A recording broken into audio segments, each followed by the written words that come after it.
आज की जो वीडियो है वो दिल्ली यूनिवर्सिटी पीजी एडमिशन 2024 के ऊपर है। दिल्ली यूनिवर्सिटी का पीजी एडमिशन स्टार्ट, आपको पता है कि आपको प्रिपरेशन अभी से स्टार्ट करनी पड़ेगी, क्योंकि आपका जो है सीयूटी पीजी का एग्जाम होता है। आप चाहे नॉन ड्यू, आप लोग चाहे भले ही ड्यू के स्टूडेंट्स हो, अब आप लोग की मेरिट नहीं आती है, आपको भी पता है। मेरिट का मतलब आपकी जो है ग्रेजुएशन बेस पर आपका एडमिशन नहीं होता। ग्रेजुएशन बेस यानी जो ग्रेजुएशन के मार्क्स होते हैं आपका, तो ग्रेजुएशन के मार्क्स यहाँ पे कुछ नहीं होता। अब आपको सीयूटी पीजी एग्जाम देना होता है। सीयूटी पीजी है क्या, आपकी डिटेल वीडियो आपको इसकी मिल जाएगी प्ले लिस्ट में, ठीक है, उसमें मैंने आपको समझा भी रखा है। अब यहाँ पे मैं सिर्फ जो है अभी एमए सोशल वर्क की बात करूँगा कि अगर आप लोग को एमए सोशल वर्क करना है ड्यू से, तो क्या एलिजिबिलिटी क्राइटेरिया है, क्या पेपर पैटर्न है, क्या सिलेबस है, क्या एग्जामिनेशन डेट है, और प्रिपरेशन अगर आपको 2024 से स्टार्ट करनी है तो अभी से स्टार्ट कर दो। अब यहाँ पे कुछ चीज़ें वीडियो शुरू करने से पहले आप लोगों को मैं बता दूँ। आप लोग सीयूटी पीजी का सबसे पहले या तो टेलीग्राम ज्वाइन कर सकते हो, जो कि मैंने सिर्फ एक ही सिंगल टेलीग्राम बनाया है, जिसका लिंक आपको डिस्क्रिप्शन में मिल जाएगा।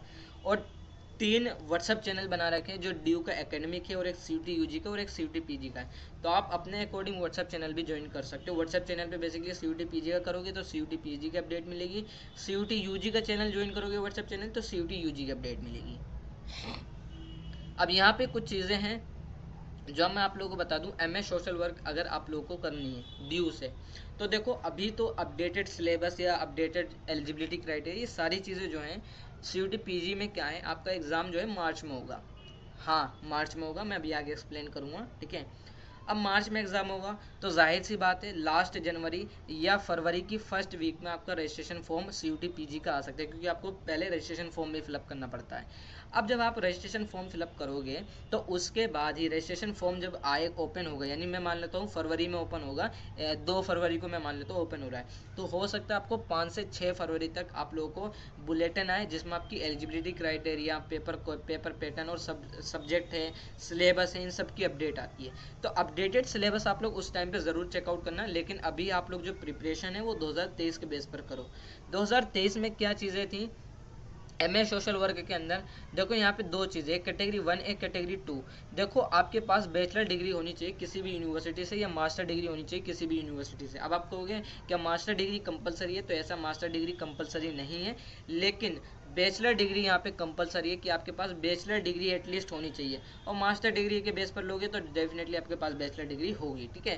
तो आप लोग समझ गए, तो बैचलर डिग्री यहाँ पे कंपलसरी है। अब हो सकता है आप लोग बीकॉम वाले हो सकते हैं, बीएससी वाले हो सकते हैं, बीए वाले हो, आपने हो सकता है बीए ऑनर्स सोशल वर्क नहीं करो, लेकिन आपने हो सकता है बीए ऑनर्स हिस्ट्री कर रखी हो, आपने बीए ऑनर्स पॉलिटिकल साइंस करी हो, बीए प्रोग्राम करो, तो आप लोग यहाँ पे कैटेगरी 1 के अंदर आ जाओगे, ठीक है। अब बीए ऑनर्स सोशल वर्क वाले जिन्होंने ड्यू से करी है वो यहाँ पे कैटेगरी 2 के अंदर आएंगे। तो भैया इनका डिफरेंस क्या है कैटेगरी 1 कैटेगरी 2 का? देखो डिफरेंस यहाँ पे सोशल वर्क को बेनिफिट नहीं है। क्या बेनिफिट नहीं है? देखो कैटेगरी 1 में क्या होता है बेसिकली, मैं आपको अगर एक्सप्लेन करूँ, इसकी जो सीट्स है कैटेगरी 1 की, वो जो है 50% जो है सीट्स जो है रिजर्व होती है, 50% सीट्स रिजर्व होती हैं। और जो कैटेगरी 2 है इसकी जो है 50% सीट्स रिजर्व होती हैं, यानी इसमें जो है ऑल ओवर इंडिया वाले स्टूडेंट्स होते हैं। अब यहाँ पे कौन है जिन्होंने सेम कोर्स में सेम ऑनर्स करा है और सेम मास्टर करना चाहते हैं उसी कोर्स के अंदर, तो यहाँ पे उनकी 50% सीट्स जो है रिजर्व होती हैं। अब लेकिन यहाँ पे अगर आप लोग B A honours social work कर रहे हो तो आपको कोई बेनिफिट नहीं है, क्योंकि ड्यू ने कहा है कि यहाँ पे इनके लिए कोई सीट्स रिजर्व नहीं है। आप लोग देख रहे हो ना 2023 में इसमें इन्होंने कहा था एन है, NA, ठीक है, तो नॉट एप्लीकेबल है यहाँ पे, यानी इन्होंने साफ कह दिया कि यहाँ पे इनके लिए कोई सीट्स रिजर्व नहीं है अगर आपने B honour social work DU से करा है। तो यहाँ पे आप लोग सभी लोग कैटेगरी 1 के अंदर आ जाओगे सीट्स के अंदर, सीट्स के मामले में, ठीक है। तो यहाँ पे टोटल जो सीट्स हैं वो 44 सीट्स हैं, SC के लिए 16 सीट्स हैं, ठीक है, ST के लिए 8 सीट हैं, और 29 सीटें OBC के लिए हैं, और EWS के लिए टोटल 11 सीट्स हैं। ये जो है इन्होंने एक्सप्लेन कर रखा है। तो आई होप आपको समझ में आ गया। डिपार्टमेंट ऑफ सोशल वर्क के अंदर अगर आप जनरल कैटेगरी से हो तो 44 सीटें, ज़्यादा सीट्स नहीं है। अब यहाँ पे मैं बात करता हूँ, देखो आप लोगों को सिलेबस से पहले आप लोगों को ध्यान रखना है, दिल्ली यूनिवर्सिटी ने क्या कहा था कि हम लोग जो है पेपर कोड HUQP21, अब देखो पेपर कोड हो सकता है 2024 में चेंज हो, जो कि हो भी सकता है, मैक्सिमम चांस 24 में चेंज हो जाए। अगर मैं पॉलिटिकल साइंस की बात करूँ तो 2022 में जो था PGP करके कोई मतलब पैटर्न और सॉरी कोड था, पेपर कोड था। 2023 में क्या हुआ, HUQP80 आ गया। अब ये जो है सिलेबस, ये जो है कोड जो है चेंज होता रहता है। कोड में होता क्या है, NTA देखो आपसे ये नहीं कहता कि आओ हिस्ट्री का पेपर देने आओ, आओ इको का पेपर देने आ जाओ, आओ सोशल वर्क का पेपर देने आ जाओ, आओ ज्योग्राफी का पेपर देने आ जाओ। आपको बताना पड़ता है कि मैं जो है HUQ P21 यानी सोशल वर्क का पेपर देने आ रही हूँ, ठीक है। तो वहाँ पे आपको बताना पड़ता है कि मैं सोशल वर्क का पेपर देने आ रहा हूँ या देने आ रही हूँ, ठीक है। तो वो जो पेपर कोड है, जैसे मैंने कहा ना HUQ P21, ये आपको पेपर कोड जो है CUET PG के फॉर्म में फिलअप करना होता है। अब ये आपको ध्यान रखनी जो चीज़ें हैं, ये पेपर कोड 2024 में अगर चेंज होगा तो 2024 की जब आप CUET PG registration form fill up करोगे तो 2024 का ही पेपर कोड फिल करना है। ऐसा नहीं है कि आप 2023 का वीडियो के अकॉर्डिंग कर दो फिल, 2024 में आप जरूर चेकआउट करना क्या पेपर कोड है, ठीक है। तो आप लोग समझ गए। इन्होंने कहा था 2023 में HUQ P21 वाला फॉलो होगा। आप लोगों को मैं सिलेबस प्रोवाइड कर रहा हूँ, यहाँ पे इसमें है सोशल वर्क का, ठीक है। अब यहाँ पे ध्यान रखना है, ये पेपर पैटर्न है ऊपर वाला। पेपर पैटर्न क्या होता है? पेपर पैटर्न में आपको बताया जाता है कि आपके जो है 100 क्वेश्चन होंगे। पेपर पैटर्न बेसिकली आपको बताया जाता है कि किस तरीके से पेपर होगा। तो 100 क्वेश्चन होंगे, 100 क्वेश्चन होंगे तो आपको जो पेपर है वो टोटल जो है 400 नंबर का पेपर होगा, ठीक है। 400 नंबर का पेपर होगा, एक क्वेश्चन 4 नंबर का होता है। सभी क्वेश्चंस आपके कंपलसरी है, सभी क्वेश्चंस आपको, सभी क्वेश्चन आपकी मर्जी है तो सभी क्वेश्चन देखो आपके ऊपर है। आप क्वेश्चन छोड़ना आना चाहते हो तो छोड़कर आ जाओ, क्योंकि भाई सभी क्वेश्चंस आपको कंपलसरी है करना, ठीक है। तभी आपको मार्क्स मिलेंगे। 400 नंबर का पेपर है। अब भाई आप लोगों को मैं बता दूं, नेगेटिव मार्किंग भी होती है। ऐसा नहीं कि आप सभी क्वेश्चंस कर दो मजे मजे में और आप लोग हो गया आपका काम। नेगेटिव मार्किंग भी है, तो नेगेटिव मार्किंग के अकॉर्डिंग आप लोग अपना पेपर करना। यहाँ पे दो चीज़ें हैं, पार्ट ए और पार्ट बी। देखो पार्ट ए जो है बेसिकली एक जनरल है, जनरल अवेयरनेस से क्वेश्चन होते हैं इसमें। मैथमेटिकल क्वांटिटिव एबिलिटी और analytical skill, language comprehension, verbal ability से आपके जो है 25 क्वेश्चन होते हैं, यानी 100 नंबर का पेपर होता है। पार्ट भी जो है 75 क्वेश्चन होते हैं जो आपके सिलेबस से होते हैं, जो यहाँ मैं प्रोवाइड कर रहा हूँ सोशल वर्क का, ठीक है। अभी मैं सिलेबस आपको दिखा भी रहा हूँ, तो इससे रिलेटेड होते हैं। अब वीडियो में आप लोगों को एक चीज़ मैं बता दूँ, आपका जो ये चीज़ आप सोचो कि ये अलग अलग होगा पार्ट ए पार्ट बी, ऐसा नहीं, एक ही साथ होता है। एक ही साथ आपको मतलब पार्ट ए और पार्ट बी एक ही साथ होता है आपका, ठीक है। ये चीज़ आपको ध्यान रखनी है। अब यहाँ पे सिलेबस की बात करूँ, जो 75 क्वेश्चन आएंगे यानी 300 नंबर का जो पेपर होगा वो यहाँ से होगा। यूनिट 1 में आपको बता रखा है कि आपको सोशल कॉन्सेप्ट पढ़ना है, जिसमें आपको फैमिली के बारे में पढ़ना है, मैरिज के बारे में पढ़ना है, नाइबरहुड के बारे में पढ़ना है, community organisation, culture, caste, value, culture, tradition, practice, norms, lifestyle, health, socialisation और नीड्स। आपको यहाँ से सिलेबस कवर अप करना है। फिर यहाँ पे इकोनॉमिक कॉन्सेप्ट, आपको इकोनॉमिक में इकोनॉमी पढ़नी है, मार्केट पढ़ना है, प्रोडक्शन हो गया, डिस्ट्रीब्यूशन हो गया, डिमांड हो गया, सप्लाई हो गया, लेबर हो गई, इनकम हो गई, एक्सपेंडिचर हो गया, ग्लोबलाइजेशन हो गया, प्राइवेटाइजेशन हो गया, लिबरलाइजेशन हो गया, इंडस्ट्रियलाइजेशन हो गया। ये सारी चीज़ें आपको कवर अप करनी है, ठीक है। अब पॉलिटिकल कॉन्सेप्ट में इन्होंने कहा है कि पॉलिटिक्स, डेमोक्रेसी, डिसेंट्रलाइजेशन, पंचायत पढ़नी है, legislature, executive, judiciary, human right, social justice, freedom, fundamental rights air duties, ये सारी चीज़ें आपको पढ़नी है। फिर इन्होंने कहा है कि आपका यूनिट जो 4 है वो साइकोलॉजिकल कॉन्सेप्ट है, जिसमें आपको इंडिविजुअल हो गया, self behaviour, mental functions, attitude है, इमोशंस हैं, बिलीफ्स है, सेल्फ एस्टीम्स है, इंटेलिजेंस है, ये आपको कवर अप करना है, ठीक है। ये सिलेबस है आपका, इसमें से ही 300 क्वेश्चन होंगे, और सॉरी 300 नंबर होंगे, यानी 75 क्वेश्चन।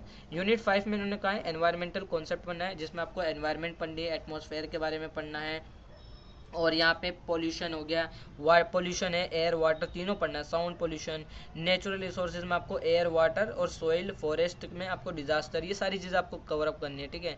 फिर यहाँ पे आता हूँ, लीगल कॉन्सेप्ट आपको पढ़ना है, जिसमें आपको कॉन्स्टिट्यूशन लॉ पढ़नी है, पिटीशन, ठीक है, ये सारी पढ़नी है, ठीक है। लेगिस्लेशन, फर्स्ट हैंड, ये सारी FIR पढ़नी है, मतलब ठीक है, फर्स्ट हैंड इंफॉर्मेशन रिपोर्ट, ये सारी चीज़ें पढ़नी है। यूनिट 7 है, इसमें आपको social reform, social movement, social work पढ़ना है, कॉन्सेप्ट हो गया, भक्ति मूवमेंट हो गया आपका, और सोशल रिफॉर्म में इन्होंने कहा है मतलब राजे राम मोहन राय पढ़ना है, स्वामी विवेकानंद पढ़ना है, ठीक है। ये सारी चीज़ें आपको कवर अप करनी है। फ्रीडम में, फ्रीडम मूवमेंट में आपको बेसिकली जो है गांधी, सुभाष चंद्र बोस, इन पे ज़्यादा फोकस रखना है, ठीक है। दलित में आपको अम्बेडकर हो गए, मेगा पाटेकर हो गए और अन्ना हजारे, ठीक है, और क्या नाम है, अरुणा रॉय, इन सब के बारे में ज़रूर पढ़ना आपको। नॉन गवर्नमेंट ऑर्गेनाइजेशन, कॉरपोरेट है आपका। फिर यूनिट 8 में इन्होंने कहा है कि आप लोगों को social change and social information पढ़नी है। फिर आपको कॉन्सेप्ट पढ़ना है, social change and social transformation है। फिर यहाँ पे यूनिट 9 है जिसमें इन्होंने कहा है सस्टेनेबल टेक्नोलॉजीज है, जिसमें आपको फॉर्म ऑफ सस्टेनेबल टेक्नोलॉजीज हो गया, सोलार हो गया, वाइंड हो गया, बायोगैस हो गया, बायोमास हो गया, बायोडीजल हो गया, पोल्यूशन है, ये सारी चीज़ें आपको पढ़नी है। तो यहीं से आपका जो है 300 नंबर का पेपर होगा यहाँ पे, ठीक है। यहाँ से आपका जो है मैंने सिलेबस डिस्कस करा, यहाँ से 300 नंबर का पेपर होगा। ये जो है आपका पार्ट ए है, ठीक है। ये आपका जो है पार्ट ए है, ये आपको ध्यान रखना है। यहाँ से 300 नंबर का पेपर होगा। अब भैया CUT PG का एग्जाम कब होगा, तो ये जो है आप लोग ध्यान से देखो, 14 सितंबर 2023 का नोटिफिकेशन है। तो 14 सितंबर 2023 के नोटिफिकेशन में इन्होंने कहा था कि जो आपका CUT PG का जो फॉर्म है वो कंप्यूटर पर होता है। देखो कंप्यूटर पे पेपर होता है, जैसे मैं आपको यहाँ पे समझा रहा हूँ ना स्क्रीन पर, ऐसे ही आपके वहाँ पे ऑप्शन होते हैं। 4 ऑप्शन आपको देखने को मिलेंगे कंप्यूटर पर। अब 4 में से आपको A, B, यहाँ पे C, यहाँ पे D, अब इनमें से आपको एक चूज़ करना पड़ेगा। या तो ये चूज़ कर लो, जो भी आपके अकॉर्डिंग आपका आंसर जो सही लगे उसके अकॉर्डिंग चूज़ करना है। यहाँ पे आपका जो पेपर है CUT PG को 11 मार्च से लेकर 28 मार्च के बीच में कभी भी हो सकता है। भैया सोशल वर्क का पेपर कब होगा, देखो social work MSc social work का पेपर अभी एग्जैक्ट डेट नहीं आती है। एग्जैक्ट डेट जो है वो मार्च में ही आएगी कि आपका जो है सोशल वर्क का कौन सी शिफ्ट में पेपर है और किस दिन एग्जाम है, और आपके एडमिट कार्ड पर भी ये चीज़ मेंशन होती है। लेकिन डेट शीट पर आपको पहले डेट शीट आती है, एडमिट कार्ड से पहले डेट शीट आती है। तो डेट शीट में आपको बताया जाता है कि आपका किस दिन कौन से सब्जेक्ट का एग्जाम है, ठीक है। बॉटनी का एग्जाम कब है, हिस्ट्री का एग्जाम कब है, ज्योग्राफी का एग्जाम किस दिन होगा, पॉलिटिकल साइंस का एग्जाम किस दिन होगा, तो वो डेट शीट में मेंशन होकर आता है, ठीक है। तो डेट शीट जो है मार्च में आएगी।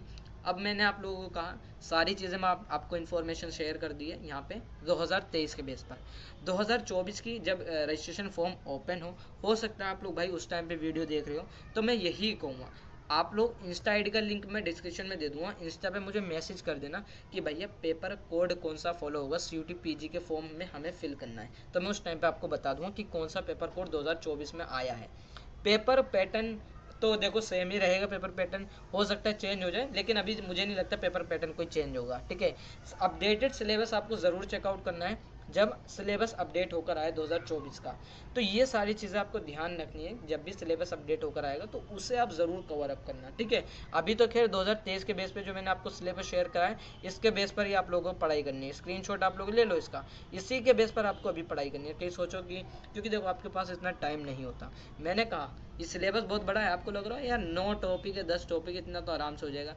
पॉलिटिकल साइंस में देख लो इतना सारा कॉन्सेप्ट है पॉलिटिकल साइंस में, एक एक थ्योरी इतनी बड़ी बड़ी है इसमें, ठीक है। डिसेंट्रलाइजेशन बहुत बहुत बड़ी हिस्ट्री भी आपको पढ़नी पड़ेगी। फिर डिसेंट्रलाइजेशन के रीसेंट एग्जाम्पल देखने पड़ेंगे।